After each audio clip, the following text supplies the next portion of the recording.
Let's take a look at an interesting generalization of the single-peaked property proposed by Amartya Sen. So here's the basic idea behind Sen's observation. Consider a Condorcet triple. So voter 1 ranks A above B above C, voter 2 ranks B above C above A, and voter 3 ranks C above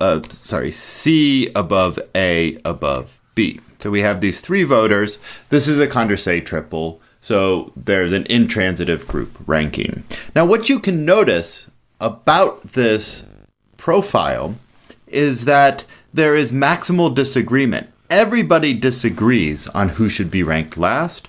They disagree on who should be ranked second, and they disagree on who should be ranked first. So there's maximal disagreement in this profile. And what the single-peaked restriction is, it rules out preferences where there's this maximal disagreement. And the way it does it is it says we're going to focus our attention only on those profiles where there's agreement that one of the candidates is not ranked in the very last position. So for example, we might swap B with A. So the last voter here ranks C above B above A. And now there would be agreement in this new profile that candidate B is not ranked last. What Sen noticed is that there's nothing special about the agreement that a particular candidate is not ranked last. You could also have agreement that a particular candidate is not ranked in the middle position or not ranked in the first position. This is Sen's triple-wise value restriction property. What it says is that every triple of distinct candidates, so give me three distinct candidates, there has to exist some element, some candidate in A, B, and C, and some position R, such that no voter ranks this candidate in either the last position or the second to last position or the first position. So everybody agrees that there's one candidate that is never ranked last, or never ranked in the middle, or never ranked in the first position. And then Sen proved that for every profile satisfying triple-wise value restriction, pairwise majority voting generates a transitive group preference ordering. So this is a generalization of the single-peaked property. The single-peaked property is essentially there's agreement that for every triple of candidates that there's at least one candidate that is not ranked in the very last position. Now, let's run through a sketch of a proof of this result, because I think it's illuminated and helps us understand a bit more about what's going on. I'm going to follow roughly the proof that was outlined in this article right here. Now, for simplicity, I'm going to assume that all voters have linear orders. You can prove it in a more general setting, but to illustrate it, it's good to just focus on linear orders. And I'm going to denote linear orders by greater than, just to help with the notation. Now, given any particular ordering, if you give me a linear ordering, you can always define a matrix from that linear ordering that has a 1 in the YZ position if Y is ranked ahead of Z. So here's the idea. Suppose we have three candidates, A, B, and C. I construct a matrix where the rows are labeled by the candidates and the columns are also labeled by the candidates, A, B, and C. And I place a 1 in a position if B is ranked ahead of A according to the ordering. So suppose we have the ordering B is ranked ahead of A, which was ranked ahead of C. So I'll put a 1 in the position A, C, because A is ranked ahead of C. But for example, I'll put a 0 in the position CA because C is not ranked ahead of A. So here's the example. If A is ranked ahead of B, I put a 1 in that position. Since B is ranked ahead of C, I put 1 in the B, C position. And since A is ranked ahead of C, I put a 1 in the AC position. And everywhere else, I put a 0. So this is a way of just taking a linear order and transforming it into a matrix, a 0-1 matrix. So I will call the matrix M sub ABC the matrix that represents the ordering A is ranked ahead of B, which is ranked ahead of C. So this is the matrix ABC. We can go through and calculate the matrices for each of the 6 possible linear orderings over the set of candidates. I encourage you to pause the video and double check my calculations. Make sure that these matrices are actually correct. Now, let's let A, W, Y, Z denote the number of voters holding the preference ordering W's ranked ahead of Y, which is ranked ahead of Z. If that's the case, then I can calculate the pairwise majority preference, which will be represented as a matrix, by just performing this calculation. So let me illustrate. Suppose that we have this profile right here. So 3 people hold the preference A over B over C, 2 people hold the preference B over C over A, and so on.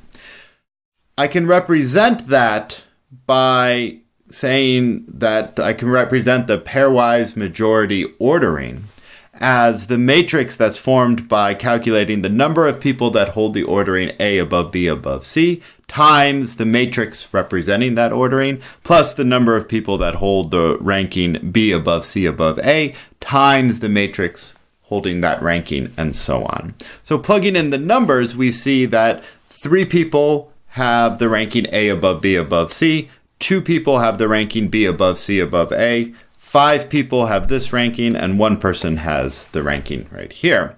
Now, continuing with the calculation, we see that what we have to do is we have to multiply 3 times this matrix plus 2 times this matrix plus 3 times this matrix plus 1 times the last matrix. When you multiply a number times a matrix, you do it component-wise. So this matrix here turns into the matrix 0, 3, 3, 0, 0, 3, and so on. So you just go through and you multiply each component of the matrix by the number of voters that hold that particular ranking. And then when you add matrices, you just add up component-wise. So note, the diagonal, of course, is going to be 0, but the A, B position is going to be 3 plus 0 plus 5 plus 0. So that's 8.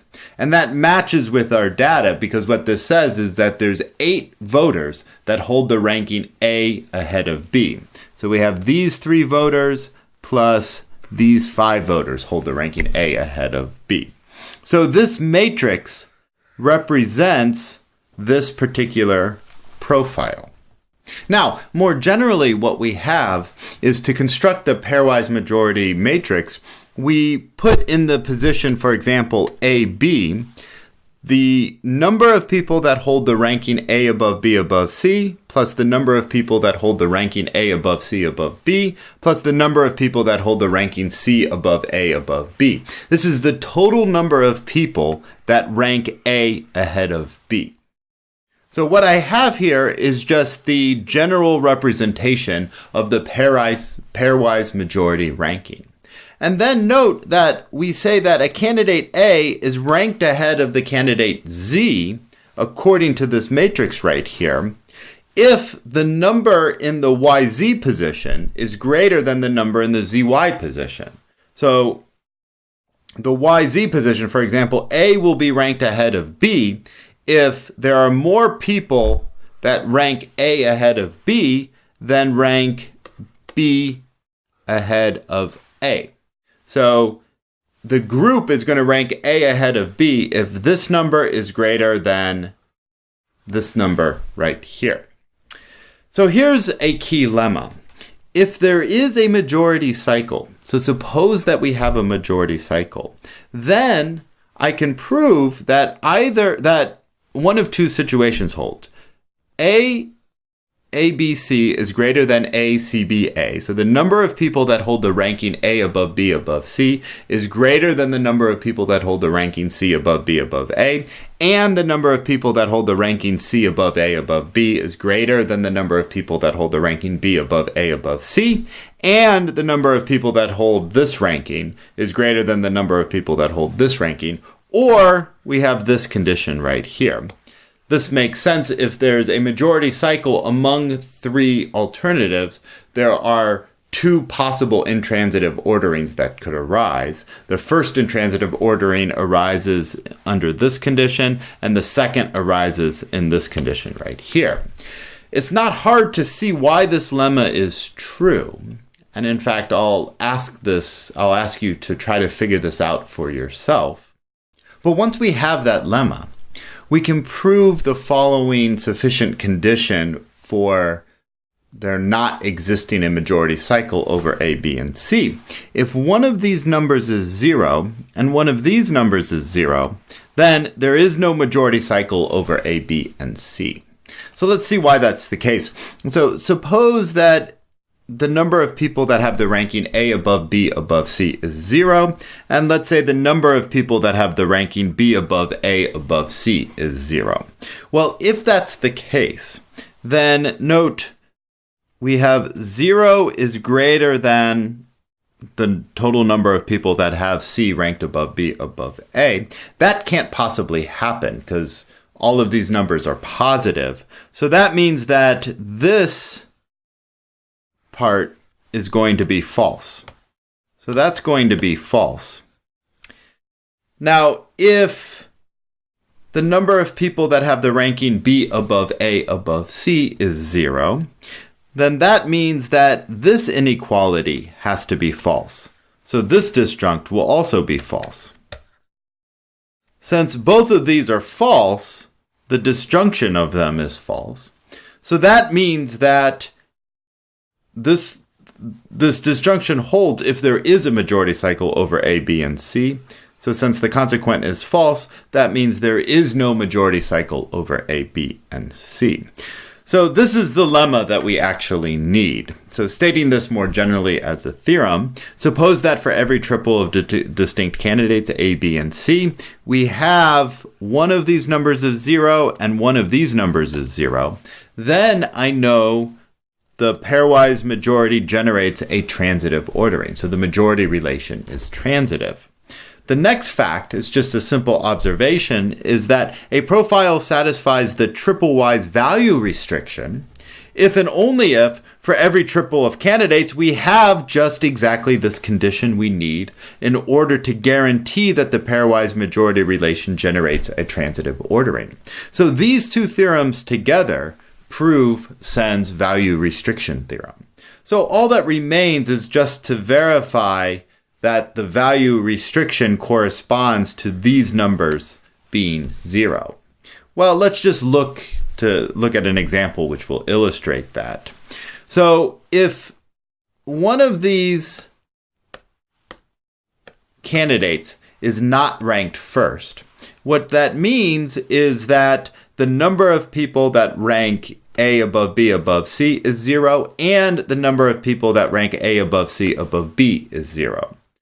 Or if we're focused on candidate B, we say B is not ranked first if the number of people that have B ranked above A ranked above C is 0, or the number of people that have B ranked above C above A is 0. If it's candidate C, then these two numbers have to be 0.